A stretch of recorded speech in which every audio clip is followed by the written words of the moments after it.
Maybe. There it is. All right. So I'm kind of recording this so you can kind of go back after class. I'm going to try to have Stata pulled open for us here. Work for us if we need to kind of toggle back and forth between it today, although we shouldn't have to do a lot in it. I may just, if someone has a question over it, reference kind of some of the old problem sets that we did. There it goes. So I realized after last class, so as we get going, I'll kind of run through this. I had a couple emails from some of you. So I think just based off one of the university resets things, some of the agreements with kind of sign-ins are set to reset at a certain amount of time. So for some of you, if you're operating kind of using Stata off of IU Anywhere, you're going to have to go back in. And I put up an announcement here. You're going to have to go back to 1.iu and re-sign into your cloud storage and kind of authorize that OneDrive IU so that you can access files from these different programs. Primarily for us, that's going to be Stata. You won't have to do this part, but this is just because.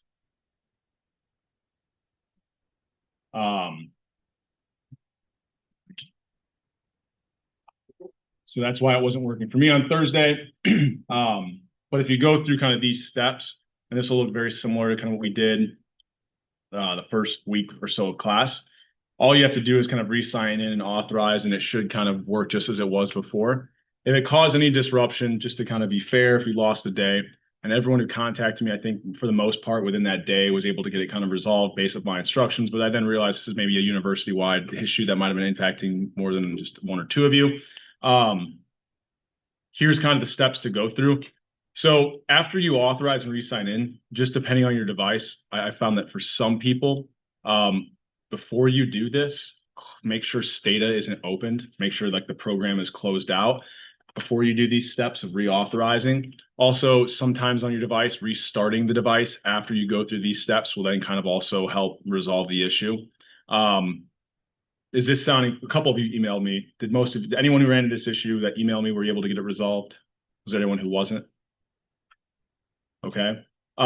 So this should fix it. But out of kind of fairness, if you did lose a day, I kind of have the due date now set to be 1 day later. So this is maybe a good thing for you, maybe a bad thing for you. Good if you didn't have it quite completed because it's due at the end of the day today. Bad in that means I won't be posting the answer key until after tomorrow. All right. So I think I had someone email me and they was sitting up in the files tab, maybe not completely clear, but just like the previous exam, I had the answer keys for both the problem sets in the file, in the folders where those problem sets existed after the due date passed. As you're kind of reviewing, just to make them easier to find, I kind of put up those answer key do files that have some comments about those problem sets so you can find them a little bit easier under this final exam tab on the homepage.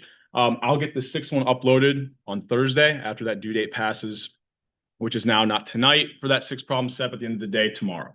Okay. And then kind of try to get those graded quickly. So you should have those grades before we take that final exam, which is when? A week from today, right? So the final exam, if we're looking at kind of that, you can go all the way back to the syllabus. I had this up here at the very bottom. Kind of our exam time was 12:40 to 2:40 on Tuesday. Okay, so it hasn't changed throughout the semester. The only added piece of information, which is now, I think I have it set to release after class. You'll see another announcement pop up. And I've said this in class already, but where is our final exam going to be? Right here, right? We get the same room, so we kind of lucked out. So Tuesday, next week, a week from today, not during normal class time, but from 12:40 to 2:40 p.m. Okay, so put this into your schedule in your calendar right now. Next Tuesday from 12:40 to 2:40, a little bit earlier than we usually have class, we'll be in this room taking the final exam.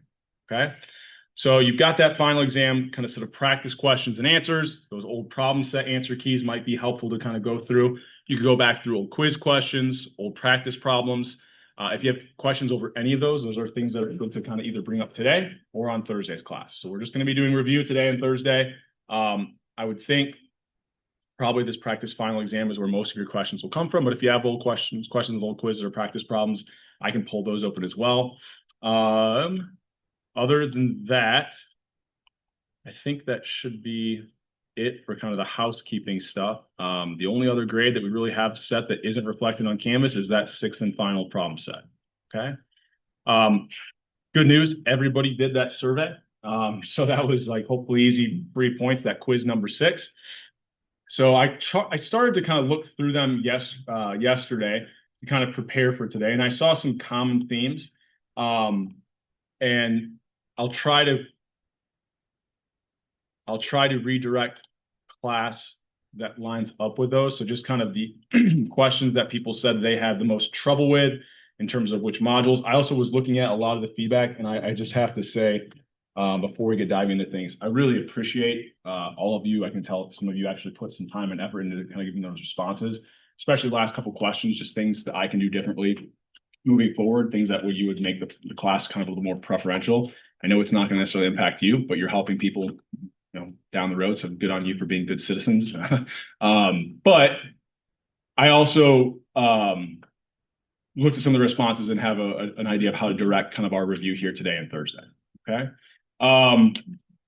For that final, the only thing you should need is something to write with and a calculator. I'll have extra paper you can write on the exam. In fact, I could tell you kind of the breakdown.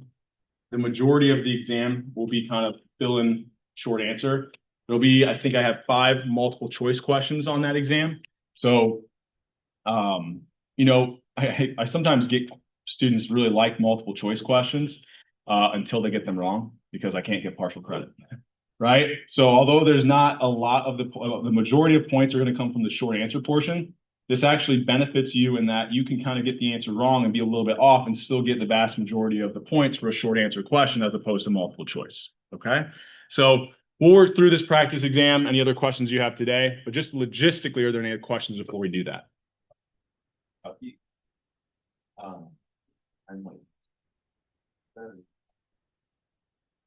So we've only had that midterm, right? So it'll look kind of similar to that. I think if I factor it out, there are a couple questions that have multiple parts, but essentially there's basically like 25 questions. So it's about 8 minutes per question. Now, some of those questions might only take you a very brief amount of time. If you understand the concept, some of them, there won't be a whole lot of work that needs to be done, right? And so some of the questions are more involved, will give you quite a bit more time to work. I mean, some of those you would have 10 minutes per question to really work on. So I tried to write it in a way, this is maybe things you don't care about as much, right? If you're writing an assessment, right, what you want to do is you can manipulate the number of questions, but you can also manipulate time, right? And so I tried to give a number of questions where I thought it was adequate amount of time, but not so much time in that your preparation will allow you to get through the easier questions with less time, in which case giving you more time for difficult questions to then potentially answer them or be more likely to get a higher portion of points in those questions, right? So it's really just a mixture of the two, but I tried to write it as though it is a 2-hour exam. I kept that in mind. Now, will it take everyone 2 hours? I highly doubt it, because like I said, 8 minutes per question, where some of the questions it might only take you a minute or two. My guess is there will be a significant number of people who finish quite a bit before 2 hours are up. That being said, being the majority of the questions are short answer, I also, if it was me, would probably go back and make sure I add anything in that could potentially get me some partial credit, right? So I would expect it probably isn't going to be, I have a lot of people with blank questions at the end. But if you're wanting to do your due diligence, you probably will use a vast majority of the time. I don't know if that, without being, giving you a definitive answer, does that kind of answer your what? Yeah. And if you're looking at this practice exam, it's about similar number of questions, right? So you can kind of think about this like the structure of this practice final. It should be pretty similar to the structure of the final exam. Any other logistical questions for me before we do review here? Okay.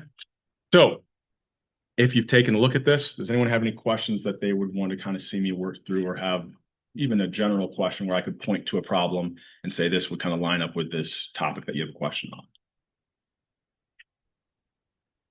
Has anybody looked at this practice final at all? A little bit, not a whole lot, right?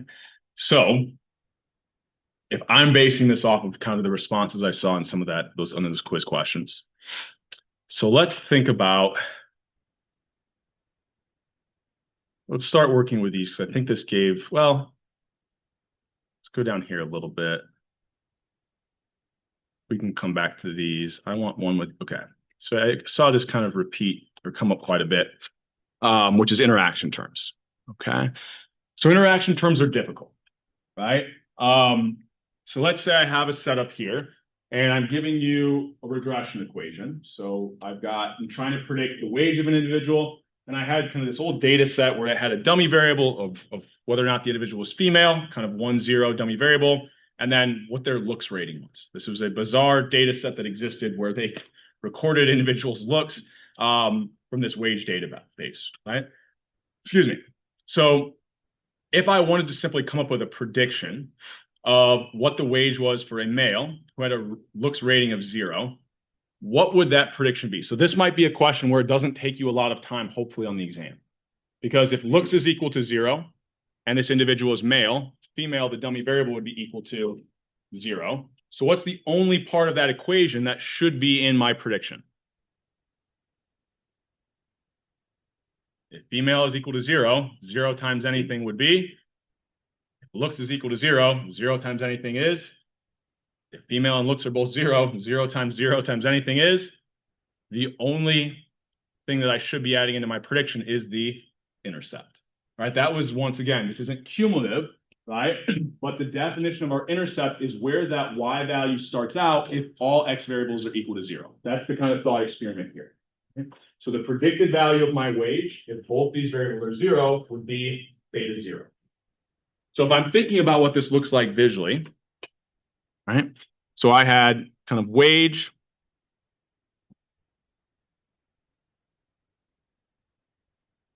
female, looks, and then we were adding in this interaction of the two. So here we had an interaction between a dummy variable and a continuous variable, okay? So if I'm thinking about my predicted value of wage, and let's say I was doing this for different values of that continuous variable. At a value of 0, where would male's predicted wages start out? Well, we said both these variables would be equal to 0. That would simply be whatever estimate we see from our regression results on the intercept. Now, so that's, we can kind of think about as like our intercept for males, or that 0 group is simply beta 0. Where is the intercept going to be for that dummy variable when it's equal to 1, or for females?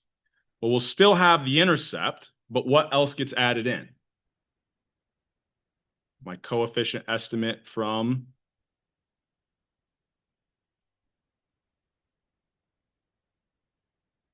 this is not boding well for the scores on the final, right? So if I'm thinking about where does the predicted wage start out when all other variables are equal to 0, but for a female? Well, the only other variables we have here are looks, so these won't get added in. I would just add in the coefficient for females, right? Or whatever that one dummy variable group is, okay? So I can almost think about it as, here, I don't know if it's going to be higher or lower. In fact, I'd probably want to look at these regression results, right?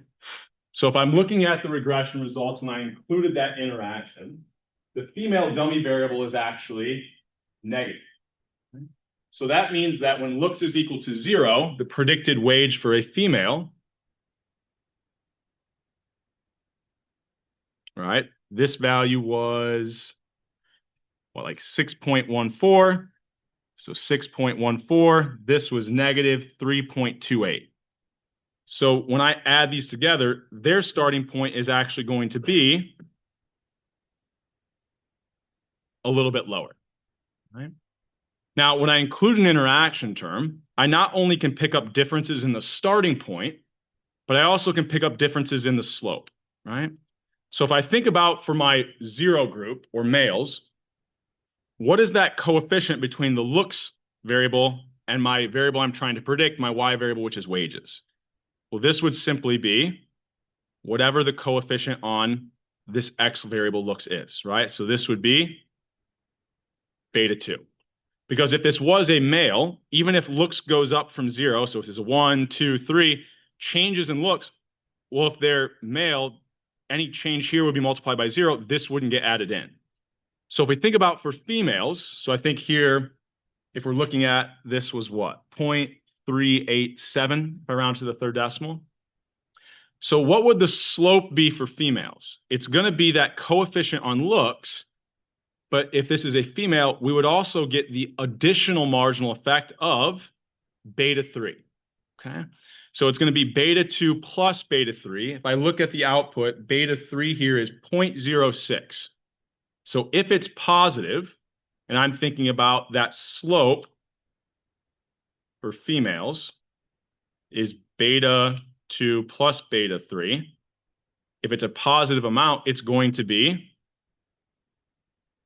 steeper, right?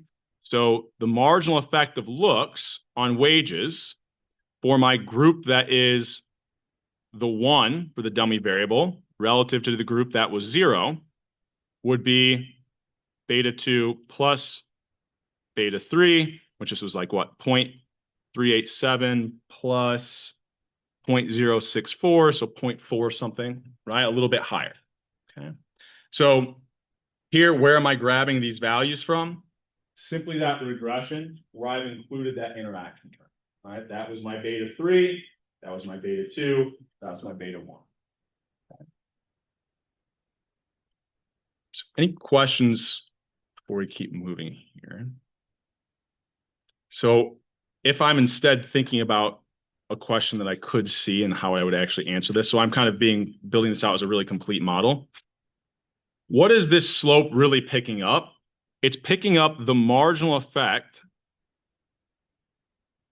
of this looks variable for two different groups, males and females, right? So for males, it was simply the marginal effect of looks was 0.387. If I'm looking here, this is going to be what, approximately 0.45-ish, right? If I'm adding these together. So the marginal effect for females of a 1 unit increase in looks is going to be a little bit higher, right? So this is how I can determine the marginal effect for different groups if I have a interaction term, which is a dummy variable times a continuous variable. Okay. Any questions on this idea? So I might be very likely to ask you a question like this, where I give you an interaction term between a dummy variable and a continuous variable, and then ask you for the marginal effect of the continuous variable, looks, right? So if I'm thinking about just in general terms, the marginal effect of that continuous variable for your two different groups, right? When the dummy variable is equal to 1 and when the dummy variable is equal to 0. Okay. Any questions here before I keep moving? Yeah. So by itself, you just add the like the looks thing to male if it's 0, so it's just looks, and then if it's for both of them, you just add the female coefficient. So when I want the marginal effect of that continuous variable, which was looks, right? When looks goes up by 1, what would the total effect be on wages? Beta 2 and beta 3, but only if this variable is equal to 1. So the marginal effect of looks, if the dummy variable is equal to 0, or I have a male in this case, what would the marginal effect of looks simply be? Just be that. Just beta 2. Yeah. That's it. Yeah. Now, if I wanted to come up with a predicted value for wage, so let's say I asked you to come up with a predicted value for wage for a male with a looks rating of 4. What would you do here? This simply goes back to when we're making predictions, we're just using this equation, plugging in those coefficients, and plugging in the hypothetical values. So for a male, this would be equal to 0. This would be equal to 0. So we would take beta 0, but if their looks rating is 4, we would add to that beta 2 times 4. Yeah. So if I'm asking you for a prediction, and here this prediction was a little bit easier because it was if everything was equal to 0. But if I had predicted for a male, instead of a looks rating of 0, a looks rating of 4, it wouldn't simply be beta 0, it'd be beta 0 plus beta 2. Just multiply the coefficient by whatever the rating is. Yeah. Now, let's say I wanted to come up with a prediction, so not the marginal effect. The marginal effect is just the impact of wage on a 1-unit change in that continuous variable. If I instead asked you to come up with a predicted value for wage for an individual who was a female and had a looks rating of 4, so just like our previous one, but instead of a male, it's female, what would I get added into my equation? Beta 0, Interaction pair.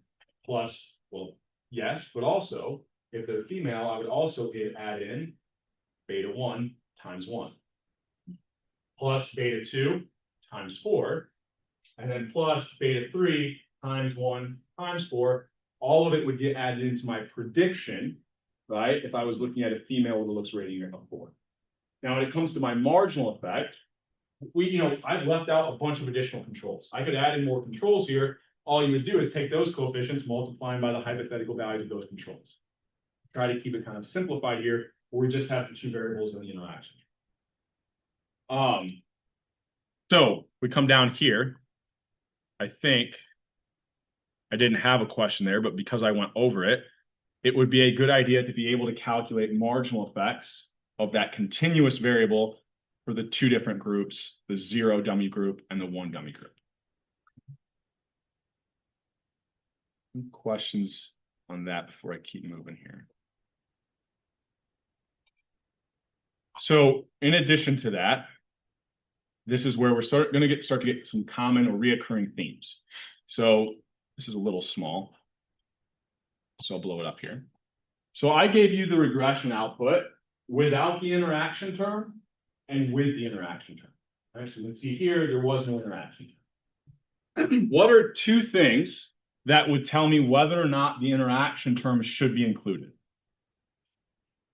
So what's something in almost every regression that we look at, if it goes up, it tells us that that other model, if the model has a higher this statistic, it's a better fit. Adjusted R, default to that in almost every question if you don't know, right? If you just have no idea, default to the adjusted R squared being higher or lower tells you if it's a better fit, right? That's just a good rule of thumb, right? So here, what happened to my adjusted R squared when I included the interaction term? It actually went down. So what model would I prefer? The one without the interaction term. Now here's where don't get tripped up. And this could be a slightly different example. So here, what actually happened to the R squared between these two regressions? It stayed the same. In fact, I could have had an example if I maybe changed the observations a little bit. I could actually see that my adjusted R squared goes down, even though my R squared went up. Just because the R squared goes up when I include an interaction term, why is that not necessarily telling me it's a better fit? When I include an interaction term, what did I include? Essentially an additional variable. Anytime I include additional variables, my R squared will always go up, right? The adjusted R squared says, yes, of course you can explain some more of the variation, but can you do it essentially at like a statistically significant level, right? And in this case, even if maybe this barely went up, if it went out to like the 6th decimal, because I include another variable, the adjusted R squared penalizes me for that. I can't just throw shit at the wall, right, and hope it sticks, right? And so because I included this, I know the R squared is going to go up. In fact, if I ask you a question here, even though it looks like it's the same, what do you know happened to the R squared in the second regression? Had to go up. I have the same variables as the first, but I include an additional one. Even though I can't see it out to the 4th decimal, the R squared, when you include interaction terms, will always go up. What tells you it is a better fit when I include the interaction term is if my adjusted R squared is actually higher. It's not here. So first piece of information, the interaction term is not good. Or sorry, the model that includes the interaction term is not as good. Now, what else could I look at? What tells me whether or not, yeah. The statistical significance goes down. Well, we don't want to look at the coefficients on the variables that we already included. That will go, that will be correlated with, but not necessarily a guarantee. I could still see that those are both still statistically significant, the looks and the female variable. What tells me whether or not the interaction term should be included is if the interaction term's coefficient is statistically significant. Here, can I say that even though I found a value of 0.064, can I say that that is any different from 0? Well, if the p-value is 0.864, right? We think about what we're doing in any model where we're looking at coefficients. We always start out, once again, not cumulative, but way back when, well, I should probably not use the intercept as an example, but we're always assuming that that coefficient is equal to 0, which is why we wanted to be able to reject that if we said that this variable has a statistically significant relationship with y. How do we reject it if that p-value is less than alpha, which are kind of conventional alphas, 90, 95, 99% level, 0.1, 0.05, 0.01. We had a p-value of 0.86. What levels is this? Can I reject the null at? Well, I could reject it like the 10% confidence level, but it's very low, right? I mean, none of my conventional levels am I even close. So that interaction term, what I would say is I fail, right? I can't reject the null, so I can't say that this value is technically any different from 0. The interaction term shouldn't be included. It has no additional explanatory power, which is why, and this isn't necessarily always the case, so when you're going through this practice final or old questions, you can end up with really weird scenarios where these two pieces of information usually go hand in hand. They usually would either both suggest you include the interaction term or you don't, but they don't have to align. So I could see my adjusted R squared go up by a little bit, and I could see the interaction term be statistically insignificant because maybe the p-value is like 0.13, right? Not quite there, right? Now in this model, adjusted R squared goes down, and we're nowhere close to seeing the interaction term's coefficient being statistically significant. So they would both suggest I don't include the interaction term. Okay, so we cannot use the statistical significance of saying looks or female here. Nope, because they could both remain highly significant, right? It could be that simply being female has an impact on your wages, especially if this is an older data set. I don't think it's a wild assumption. Your looks variable, especially if this is like a business context, I don't know. You guys aren't like Kelly, but like you walk around here and everybody's in a suit and everyone's trying to look nice, right? Because appearances go a long way, right? They set an expectation. They might be rewarded more in the workplace, right? So those might still have a statistically significant relationship with wages, but the interaction of the two, there might be no interaction. In fact, hopefully nowadays, like we're all treated equally, whether or not we're male or female, this would suggest that what? Females who have higher looks are actually rewarded more in the workplace. Well, now luckily, not at any statistically significant level. This would actually suggest that looks are rewarded both equally in the workplace for males and females, right? Because the interaction term is insignificant. So because we included the interaction term, which has a high level of variation, and the other ones are holding all else like constant, we're basically spoiling the other metrics as well by including interaction term. We're making them less significant. We would influence them a little bit, but we technically don't know which way we're going to influence that relationship. It would depend on what the relationship between looks and female is. So you could see these p-values, even though they happen to be higher here, right?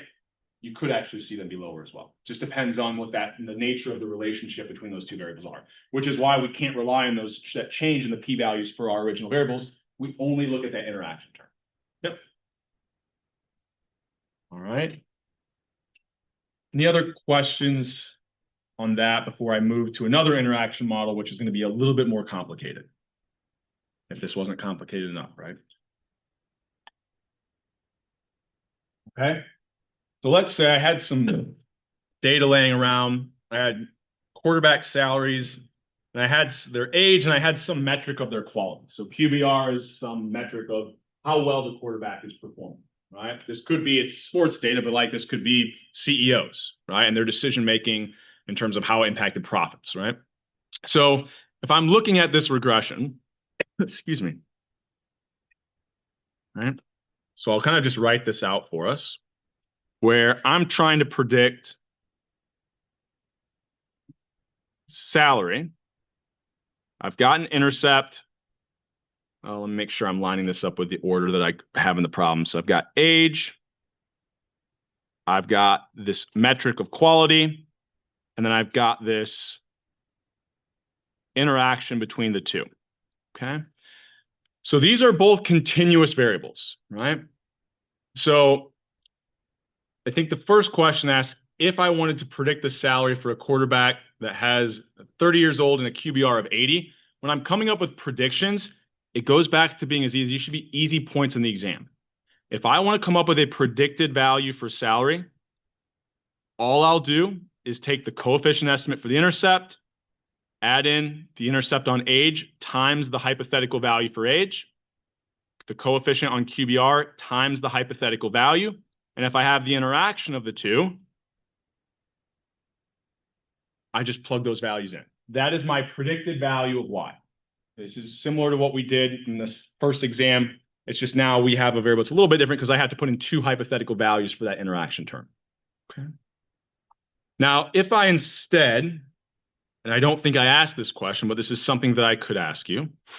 What if I just wanted the marginal effect of age on that Y variable of salary? Right? So if I look at this equation, when age goes up by 1 unit, what's going to change here? Well, if this goes up by 1, I'm going to get beta 1 added in one more time, right? If I think about going from like 4 to 5, it'd be 4 times beta 1 and then 5 times beta 1. So essentially what was I doing when I was taking a marginal effect? I was taking the derivative of my Y variable in respect to my X variable, right? So kind of just written out in general terms, this is what I was doing. So what is the derivative of this equation in respect to age? I'd be left with beta 1. But then also, what is the derivative of this? Well, so there's no age here, so these drop out. Here, if I take a derivative in respect to age, I'm left with beta 3, but times that other continuous variable. So now the marginal effect of age on salary will be different depending on the quality of the quarterback, right? So think about this, you could, like I said, in the context of a CEO, like as they get older, it doesn't matter if they're performing well. I think they're going to retire in a couple of years. I might not want to give them as large of a contract. Same thing with quarterbacks, right? The older they get, doesn't matter if they're performing well. If I think they're about to retire, I may not want to reward them with as high of a salary. Okay. So here, if I asked you for the marginal effect, it isn't one specific value, right?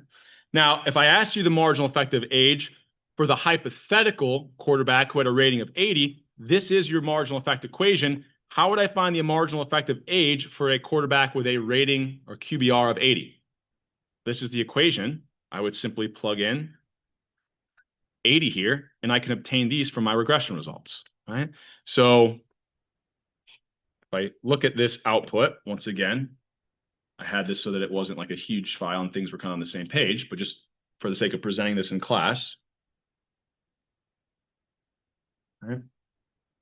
Here's my coefficient on age. That was beta 1. Here's my coefficient on the interaction term. I would plug in those two values and then put in this hypothetical value for quarterback rating, which was 80, right? So when I was looking at this, I think beta 1 was a really large number. And then beta 3 was negative 16.68, okay? So if I just want to come up with a marginal effect for a hypothetical quarterback rating, I find the marginal effect by taking a derivative of my Y variable in respect to whatever I want to find the marginal effect of. I then would take those coefficient estimates, plug in the hypothetical value for the variable that I interacted it with. So the marginal effect of age, since I interacted it with salary, it depends on what I interacted it with. In fact, in this case, as the quality of the quarterback goes up, what's happening to the marginal effect of age? It's actually becoming smaller. There's a negative value there. Okay. So I can think about if I were to then ask you, or I have this marginal effect equation, right? What is the turning point? Because I know that if this starts out at 0, the marginal effect would simply be this value.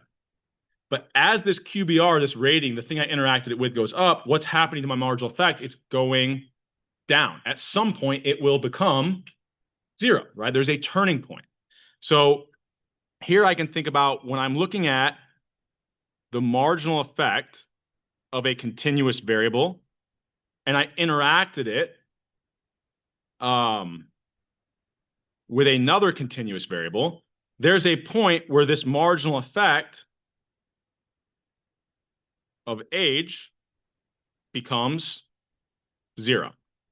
How would I figure out where that's at?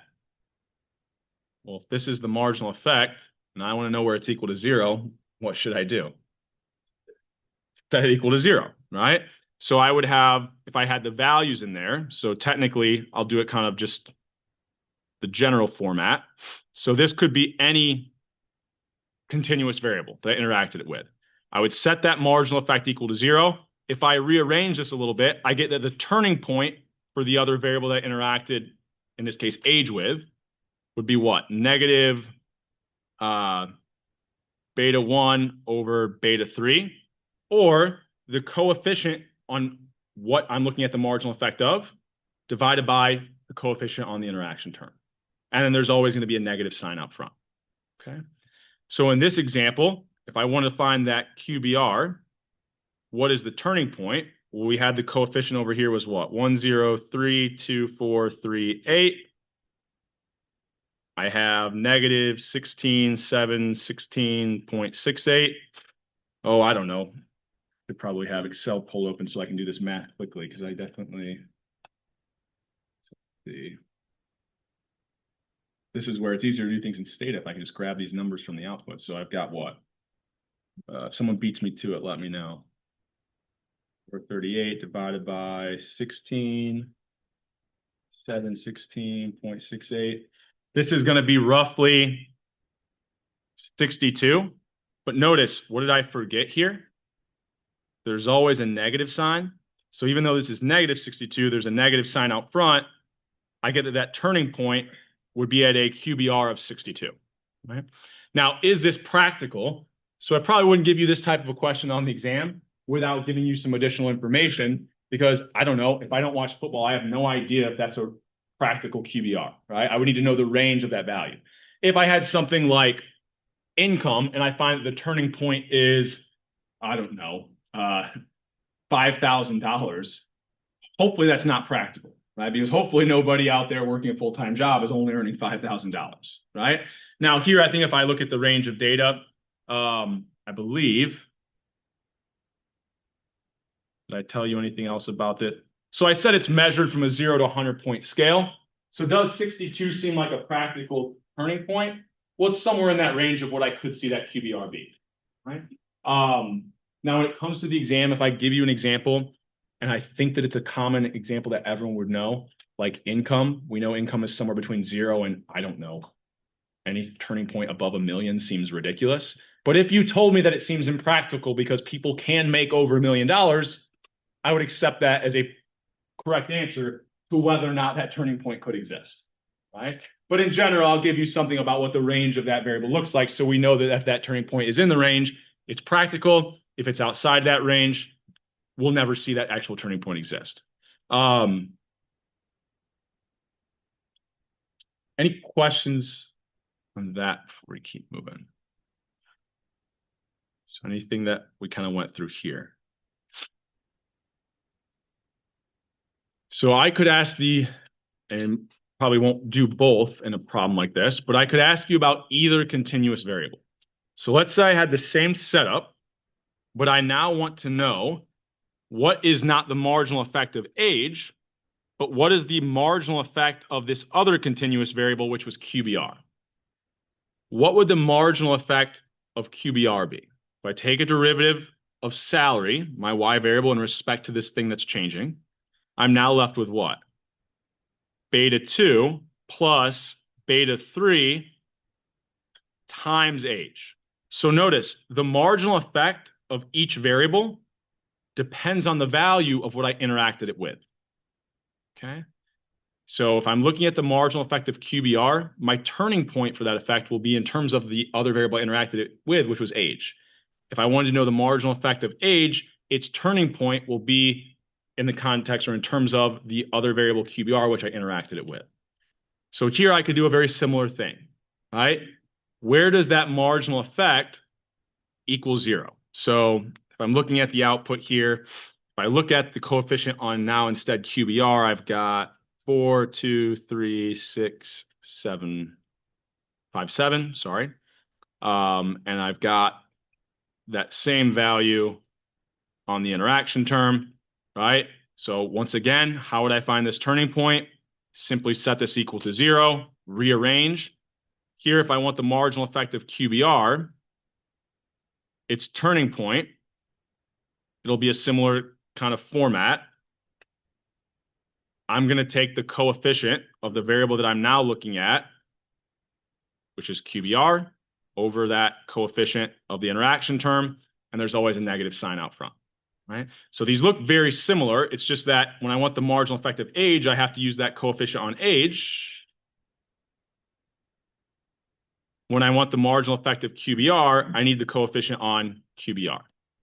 Okay? And then I could figure out what this value is. It's going to be what? Oh, I don't know. 40, no. Something between 30 and 40, right? Or wait, no, something between, no, we could do this here. So this is going to be what? This goes in 2, 3, 4, 5, 6 times 4. So this is going to be, yeah, somewhere between 25 and 30 versus roughly if I'm looking at this, I think. Does that seem like a pretty relevant age? Yeah, I mean, a lot of quarterbacks in the NFL are between 25 and 30, right? Whatever that exact turning point exists, it looks like it's a relevant kind of turning point. Okay. Any questions before I add one more thing in here that you could see as an example if this was on the final?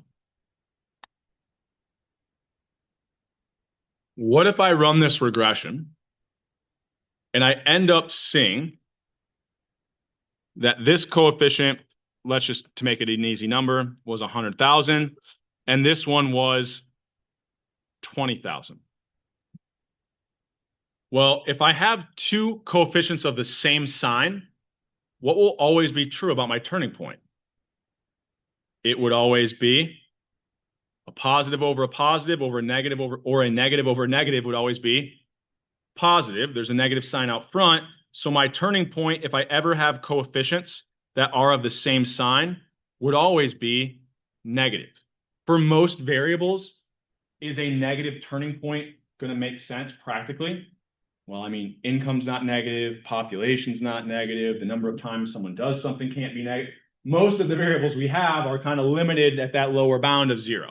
So if you ever have two coefficients of the same sign, often that turning point won't be practical because we won't see, for most values we're dealing with, we don't see negative values exist. Okay. So don't forget, and on the formula sheet, there is a turning point equation. There's always a negative sign out front. Don't forget about that negative sign. Okay. So when we have two coefficients of different signs, positive over negative is negative, but there's always a negative sign out front, which then kind of gives us that positive turning point value.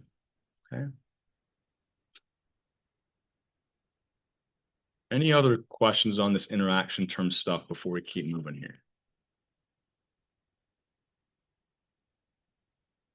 Okay. Any other, I mean, I kind of led the way on this one, but any questions that people wanted to see worked through here today? Yeah. Hmm?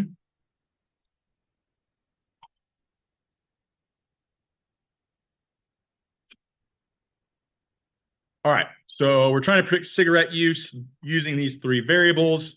We are told that we've got variance of income and measurement error is known in...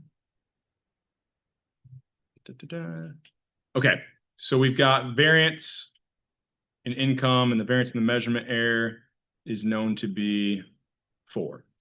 So if we think that income has some measurement error, so let's go back here. Oh, actually, let's just go to the home page. I'll kind of show you. So we look at our formula sheet. If I ever have measurement error in my X variable, and it's classic, right? So it's just completely random. even if I have completely random measurement error in my independent or my X variable, the coefficient I see associated with that will always be something that is 2, 1. So if I look at this fraction, if I take a number and divide it by a number plus something else, first of all, variances are always positive. So this fraction will always be less than. I've got to go back and take like math 101, right? If I take a number and I divide it by a larger number, the fraction will be less than 1, right? So the coefficient estimate I see will be the true coefficient multiplied by something less than 1. So the estimate I see will always be too small. Right? So if I run this regression and I think there's measurement error in income, the value that I see from this regression output of 0.117, I know that that value is going to be too small. The actual effect should be something larger than that. So I can actually figure out what the effect should be if somebody else tells me something about the variance on the actual income, right? And the variance on the measurement error in self-reported income. So this is using kind of self-reported income that has measurement error. And I'd probably be a little more specific and outline that the measurement error here for income is known to be approximately 4, right? So when we're thinking about measurement error, right, we're only thinking about putting like a directional sign to it if we had classical measurement error in the independent variable. I'm asking you about beta 1, so we should assume we're looking at the measurement error that's existing in income. I'd be a little more precise in the exam where I even specify, even though we're looking at beta 1, that's the variable that has the measurement error included, right? So what am I going to do? And I could kind of write this out. That using that equation, I know the estimate I see for that coefficient on income will include the true coefficient times the variance on income divided by the variance on income plus the variance on the measurement error. So I think in this problem, we were told that another researcher had actual income and self-reported income so that they could tell us the actual variance on income is 36. The variance on the measurement error is 4. So I go ahead, what? 36 over 4 would be 0.9, if I'm doing math in my head correct, right?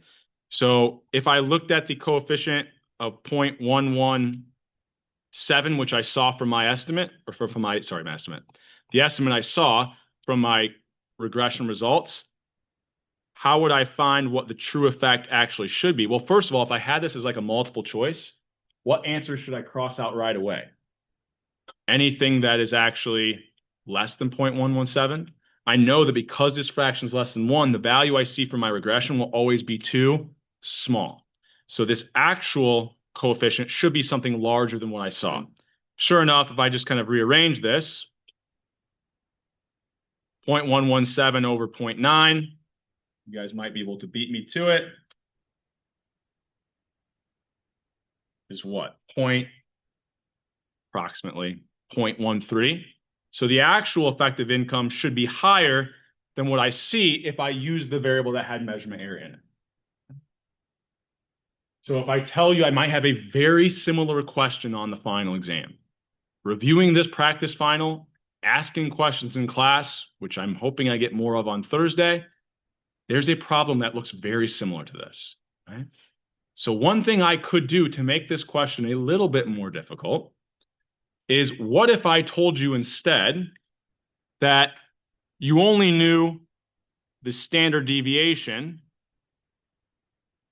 of those measurement error and income. So maybe I tell you that this is 6 and this is 2. Well, if that was the case, I need the variances. How would I find the variance if I know the standard deviation? Once again, not cumulative, but you might have to use some of the earlier, easier material in the class. How do I go from a standard deviation to a variance? Square it. So 6 squared would be, 2 squared would be 4, right? So I may not directly give you the variance, I may give you the standard deviation. The actual equation that you have in that formula sheet, which you'll have in the exam, is we're using the variances to determine kind of what that bias is in our coefficient estimate. Okay. Any questions on that idea before we keep moving? Okay with that? All right. So I don't know. This one's well, I'll go through it. Probably wouldn't see something like this maybe pop up in the final as much. But if the measurement error is higher, what's going to happen to this fraction? It's going to get closer to 0, which means the estimate I see will get even closer to 0 as well, right? So more measurement error makes it less likely we find a statistically significant result, right? Because it's going to push that coefficient estimate we see closer to 0. Now, we said when we have measurement error, one of the things that we talked about we could use to solve this, so fixed effects or instrumental variables. So when we're thinking about panel data and fixed effects, what is the only thing that fixed effects actually adjust for? So if I'm including fixed effects, let's say I have the same regression and I instead include state level fixed effects. What does state level fixed effects control for?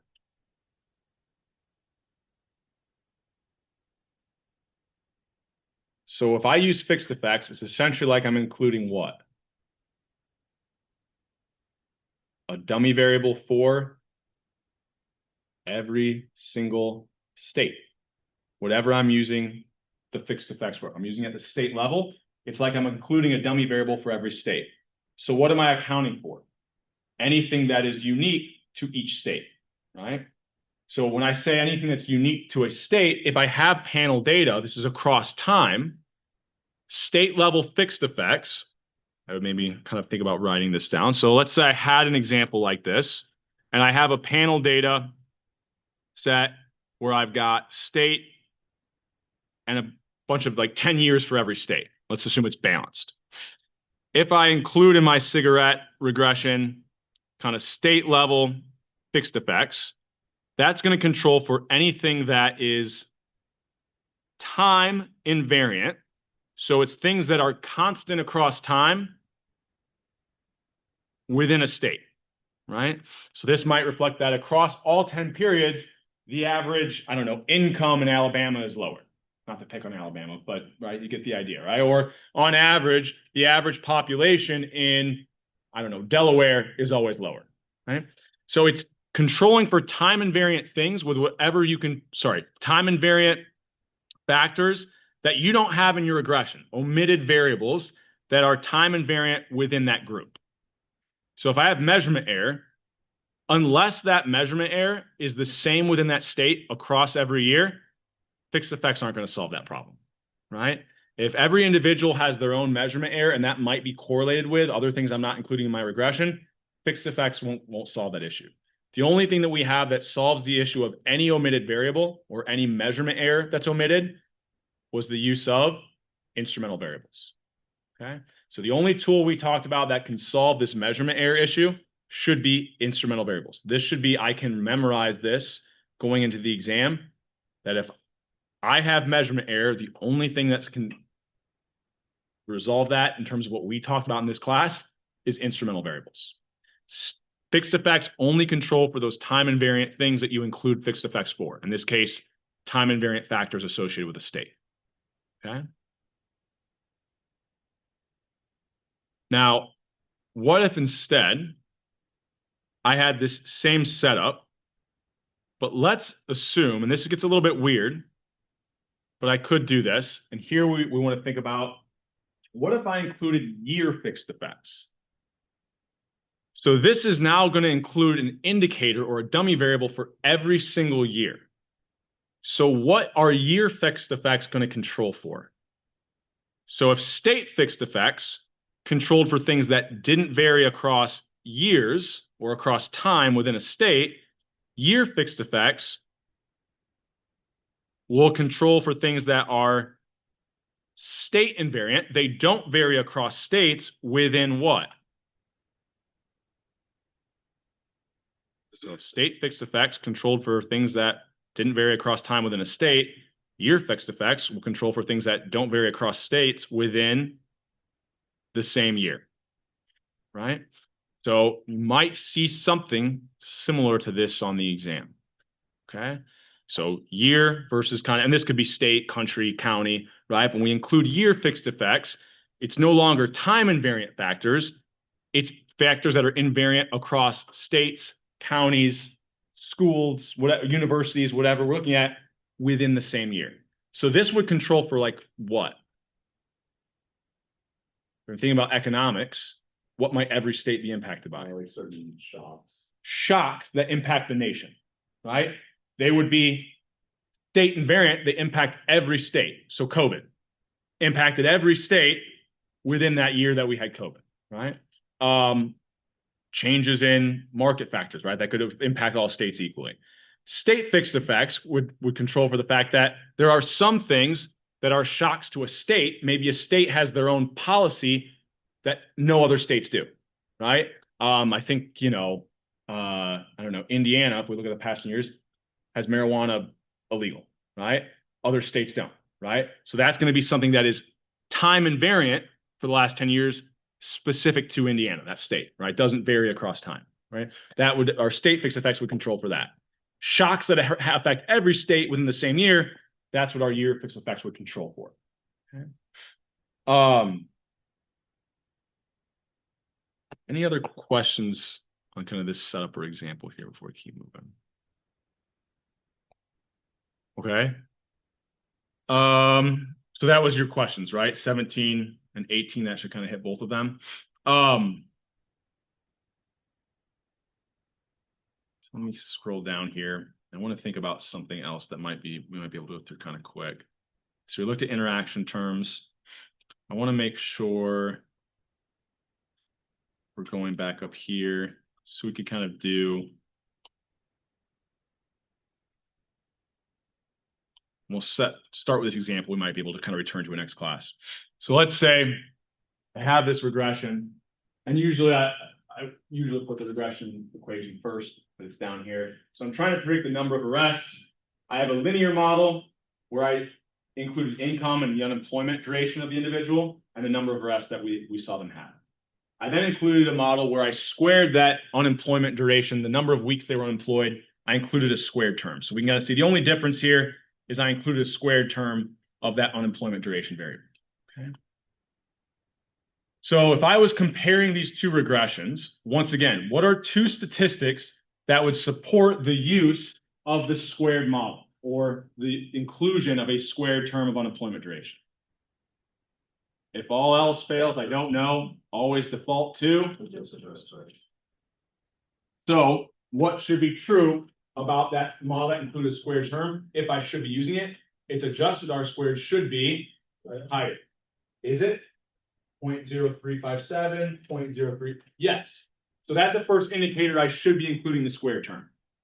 Now here, what's the additional thing I'm looking at? We don't have an interaction term, so I don't look at the statistical significance of the interaction term. I'm going to look at the statistical significance of the squared term, right?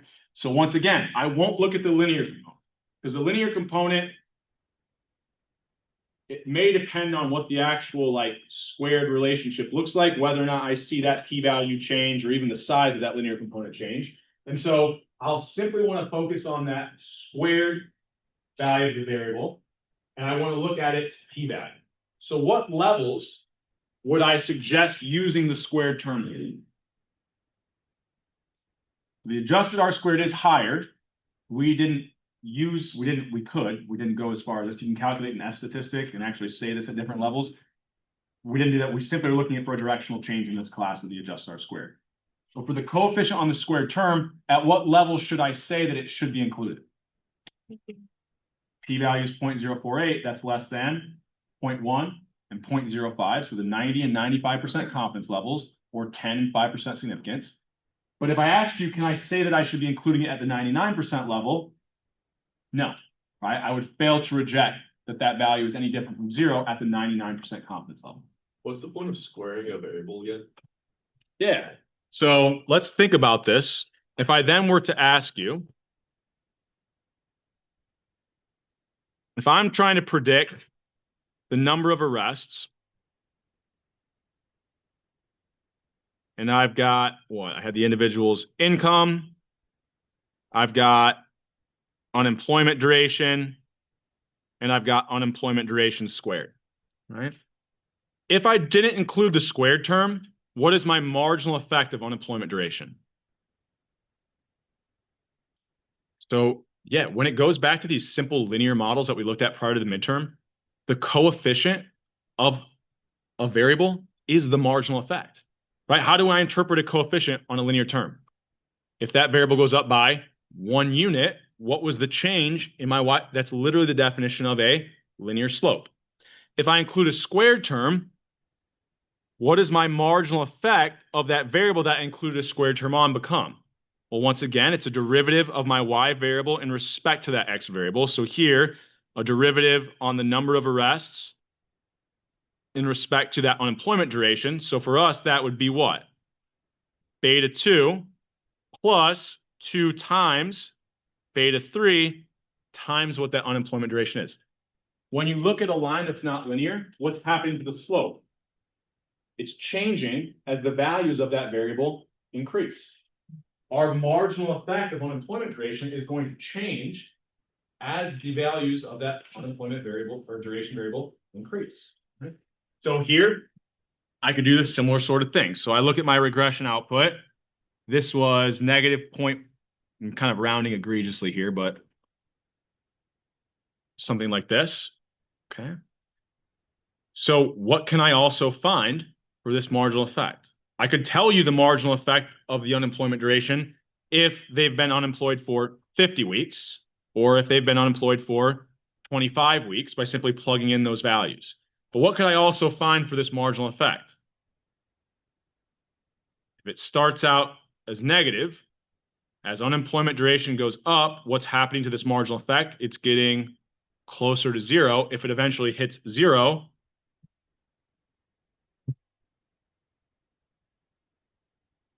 eventually I'm going to have a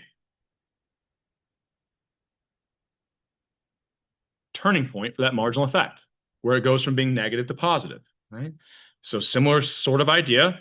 If I can calculate the marginal effect, how do I find the turning point?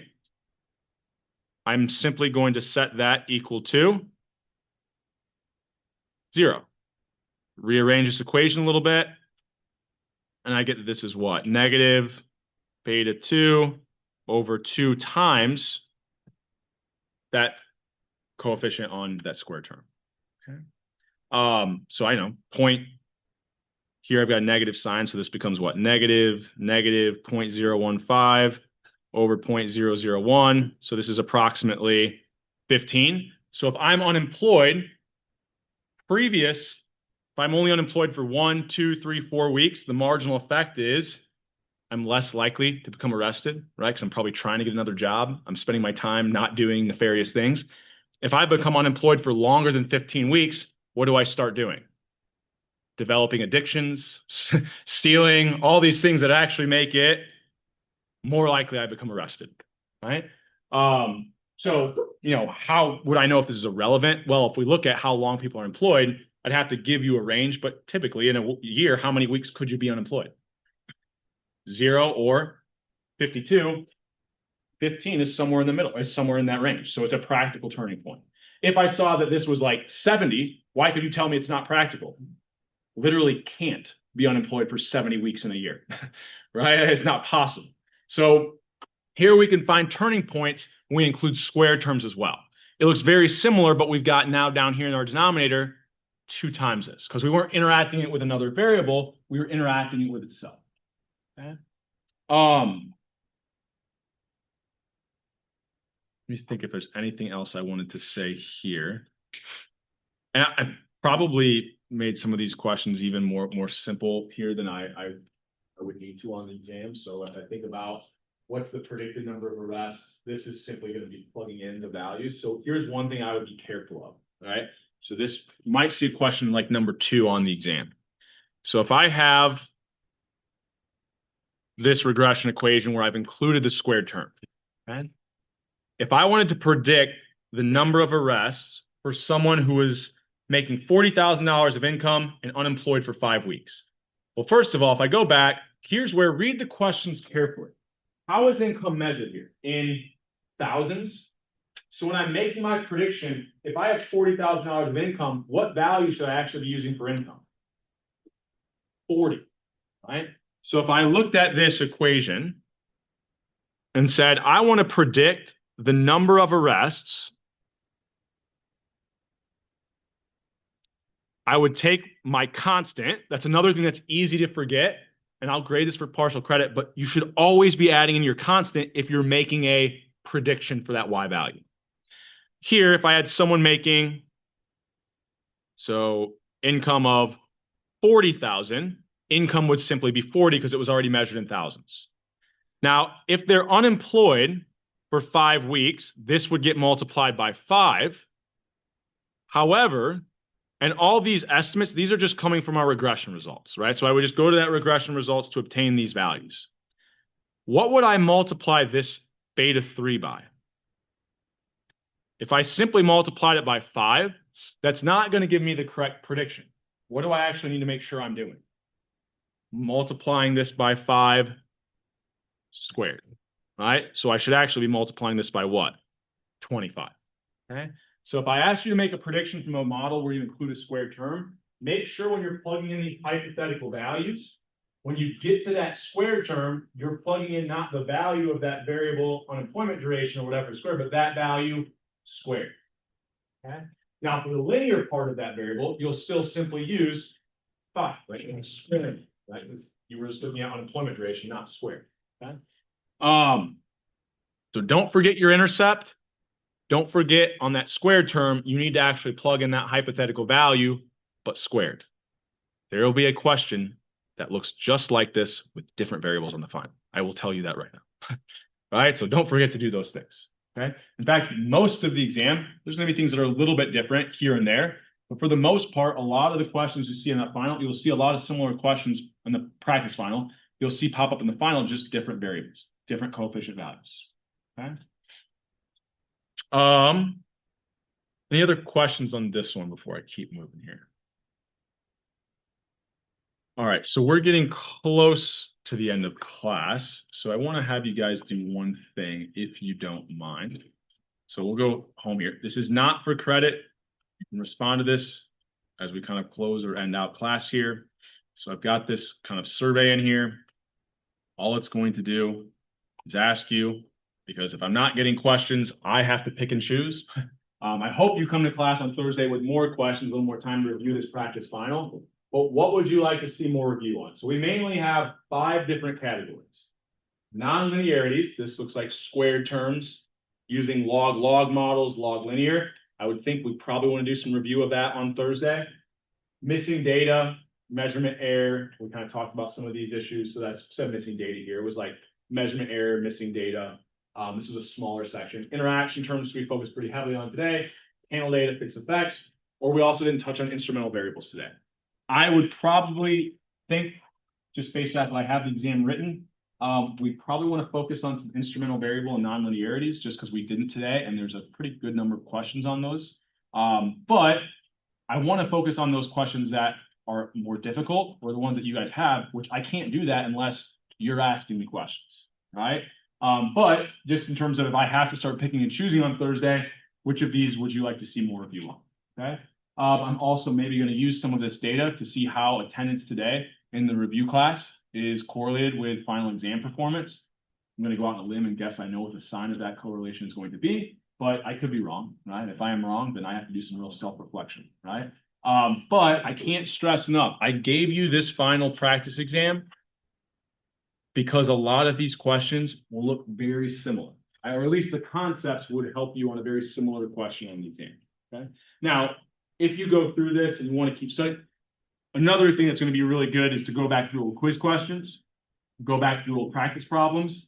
And then if you want to, it's a little bit more Stata heavy. I'm not going to ask you to give me like the code in Stata, or what the Stata code is for a specific thing, but reviewing some of the more like short answer parts of Stata from those answer key do files where I have like comments inserted, those might be helpful to kind of review as well. All right, so if I'm just kind of breaking them in order, practice final, old quiz questions, especially I got wrong, practice problems, and then review those answer keys on the do file. Okay. Yeah. You still have your office time. I'll be in my office tomorrow, so I'll tell you right now, it's probably gonna be pretty busy, just with my B251 students. But I'll be there from 10 to 1. Try to get there earlier rather than later, just in terms of it being busy. I am hoping to have some office hours next Monday. I can't promise that. I'm waiting on a few emails about some commitments that I might have, but I'm trying to get some time carved out Monday where I could have. I'm thinking it's going to be like 9:30 to 11:30 in the morning. Probably only going to tell you guys that and not my B251 section, so that way you don't have to kind of combat them for time. But I'm hoping I'll get an announcement up about that as soon as I have solidified my kind of schedule for Monday. Other than that, let's think, is there anything else I want to say before I let you get out of here? I'll try my best to respond to emails. My inbox kind of fills up quickly at this time of the year, but I try to get through them at night and kind of early in the morning. So that's if you would send me an email like after class today, you might not get a response until 9 o'clock tonight or early tomorrow morning at like 7:30 or 8. Right, I try to kind of tick things off at night when I have free time before I go to sleep, and then also kind of when I get here first thing in the morning. So we'll just keep doing a review on Thursday. With 6 problem sets, 1-day extension, so you can turn them in by the end of the day tomorrow because of these data issues. If you have those issues, please reach out to me if that announcement doesn't help you kind of resolve them. Okay. Other than that, once again, I mean, I know I don't want to take up more of your time by now saying I don't want to take up more of your time, but going through those quizzes, I really do appreciate how much like feedback you guys gave me. Not everybody, but there was a significant portion of you that like I could really tell gave me some well thought out answers, or at least like have thought about things that could be changed about this course, and that helps me out a lot. And there's no incentive for you to have done that at all. So I really appreciate that. Really want all of you to do well. So reach out to me if you have questions, even if I don't have office hours throughout the rest of this week and early next week. I'll try to respond and answer any questions that you have as you're reviewing materials. Professor, just had a quick question. You know, like how you gave like bonus points before with the midterm and stuff? Is there gonna be something for like that? No, but the exam, why not? Yeah. Do you want me to add more questions to the final? No, that's good. But I will tell you, since I have it written, there's going to be a few extra points in the exam to kind of give a little bit of leeway. So like if you got every question right, you'll get more than 100. All right, so there's a little bit of leeway on that final. I've also might be a little more lenient in my grading on the 6 problem set. So might be a little more likely to give higher amounts of partial credit compared to other problem sets. Appreciate you asking, but unfortunately no. Okay, just based off where grades are currently at. Okay. All right. I will see you guys on Thursday.